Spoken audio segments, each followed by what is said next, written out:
for me, how I define success is happiness. So one way is just that if I end each day with a smile on my face and I'm just happy with what I did and I can go to bed at night just knowing that I did right by people and just did what I was supposed to do, that is success to me and just being there. Like I'm a very responsive, dependable person and I think just being there for people and just even if you don't always know the answer or anything, just being there and saying and being honest with people, I think is important. And to me, success is just, it's almost happiness more than it is anything else.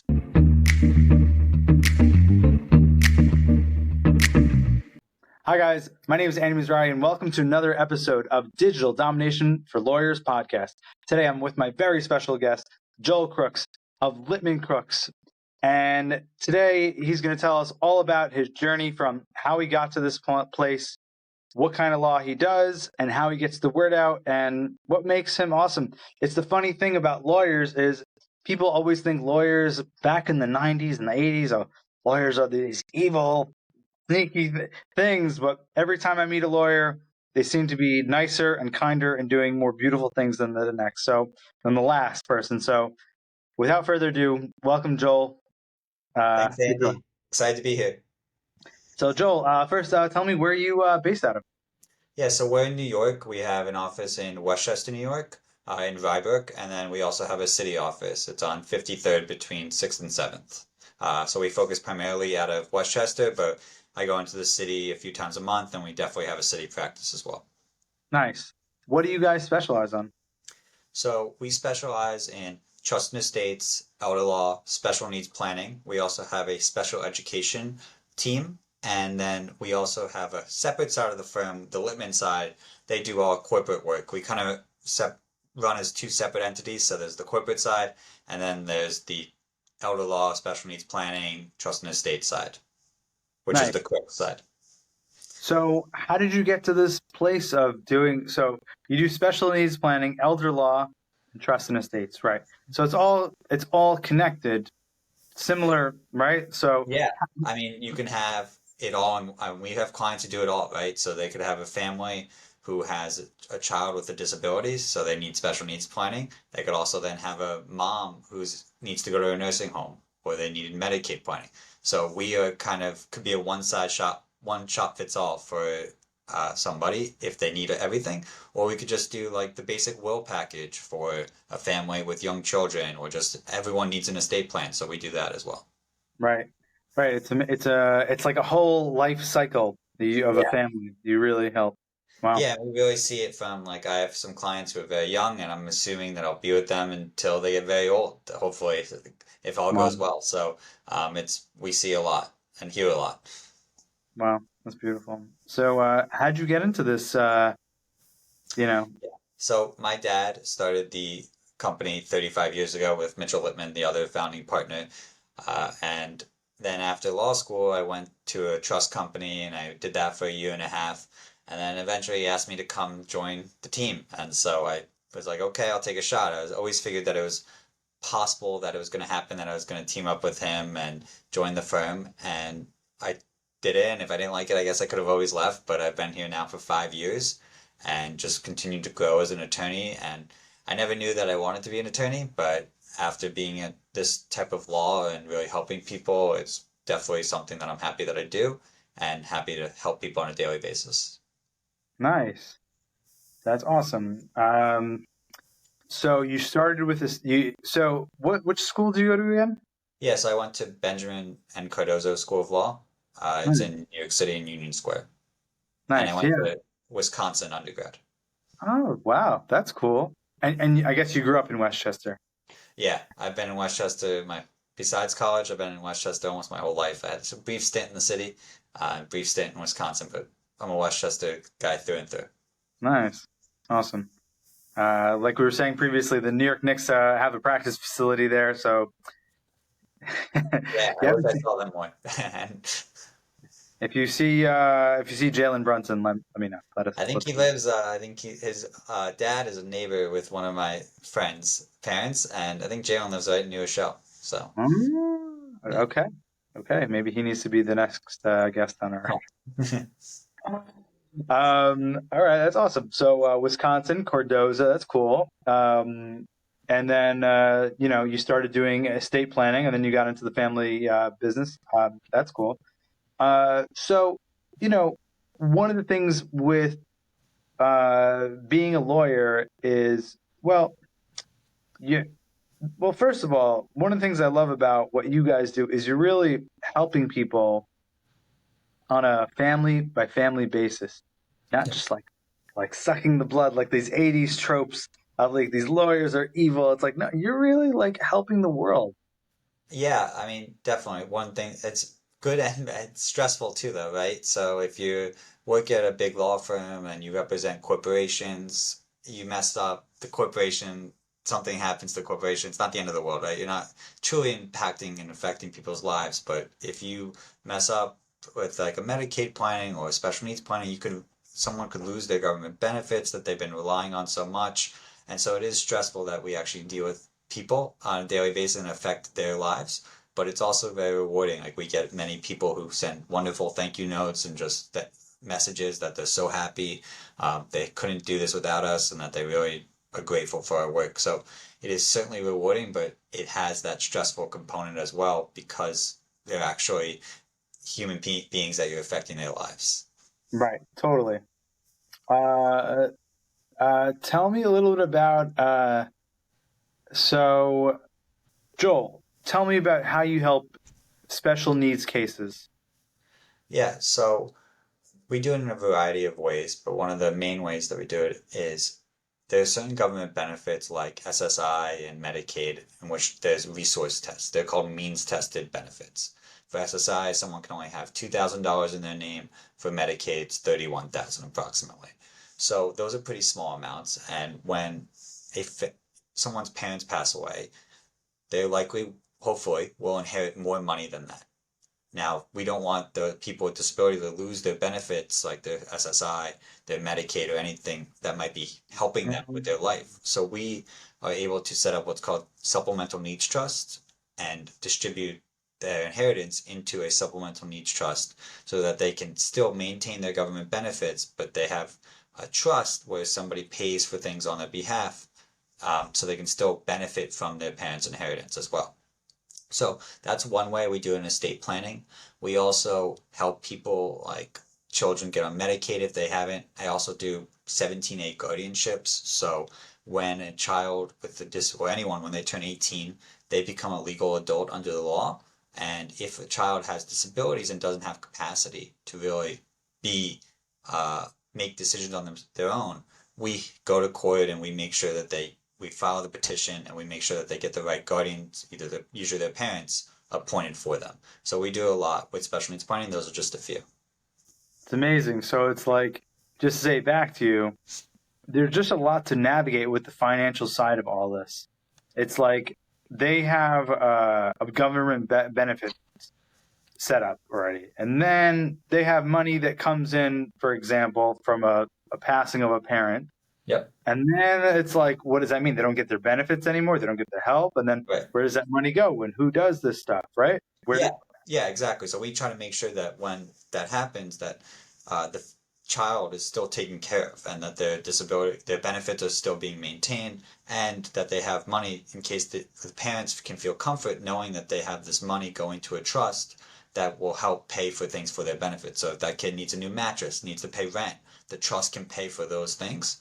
And the parents have set up this great document or great trust to help make sure that child with disabilities is able to survive without them.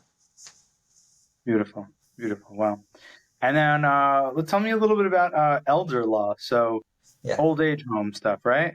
Yeah, so nobody obviously wants to go to a nursing home, but the reality is that a lot of people will have to do that if they can't get the necessary care at home, and these are quite expensive. They can be between 17,000 to 20,000 a month.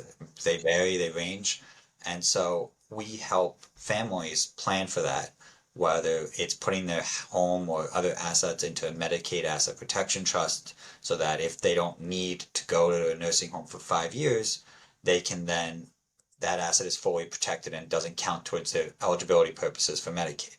We also, if they're in a nursing home already or just need to go already, we try to protect or save some of the assets so that there's inheritance passed down to the children if that's the goal of the family. So we work with the individual to make sure that their goals are met and that they don't just give all the money away to the nursing home, and instead it passes down to the family if possible. Wow, that is incredible. So it sounds like what you're saying to me is that, like, old age home, someone has to go to the old age home and it's extremely expensive. It could be anywhere to 20,000 a month. That they're going to that for 5-10 years. That could be their whole life savings just in a nursing home. And what you guys are doing are protecting those assets and making sure that it's either being supplemented by government assistance or not being all spent in one place. Yeah, yeah. So we help, like, they will have to contribute like their income.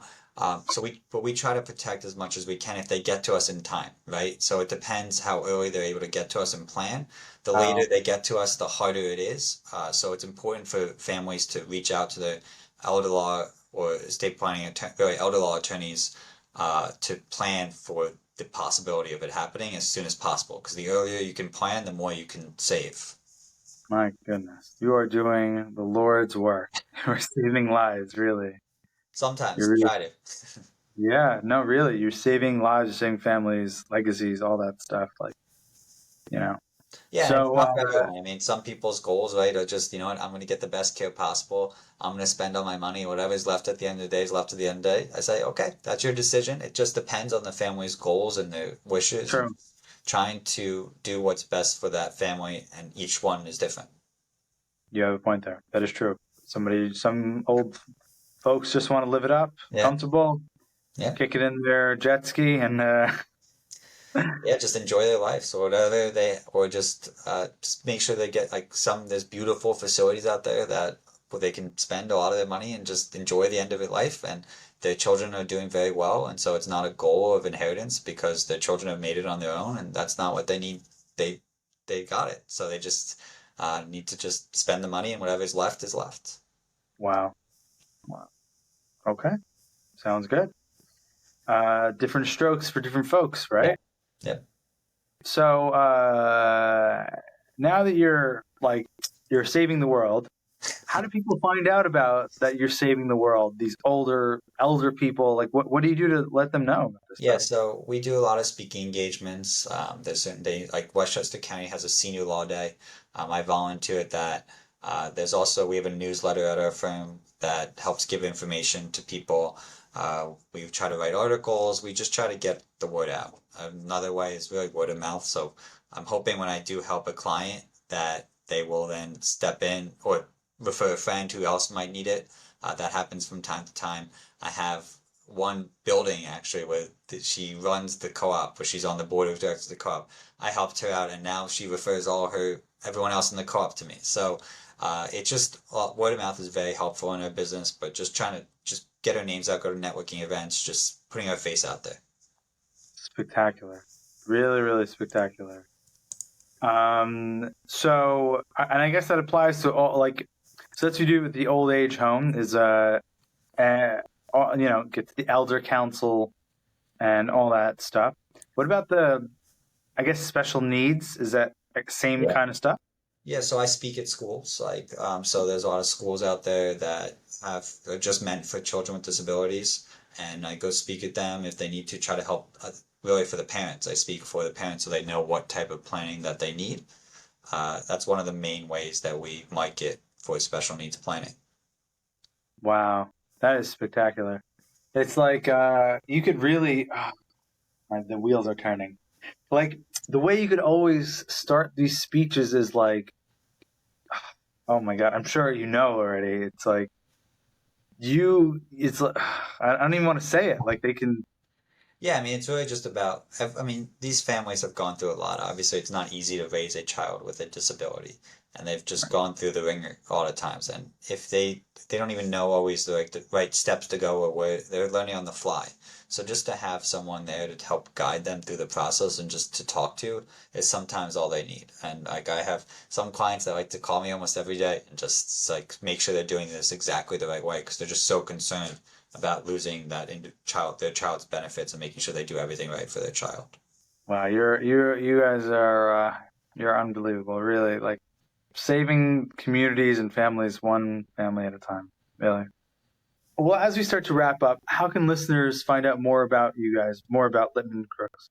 Yeah, so our website, it's a great way, litmancrooks.com. You'll see, just Google us.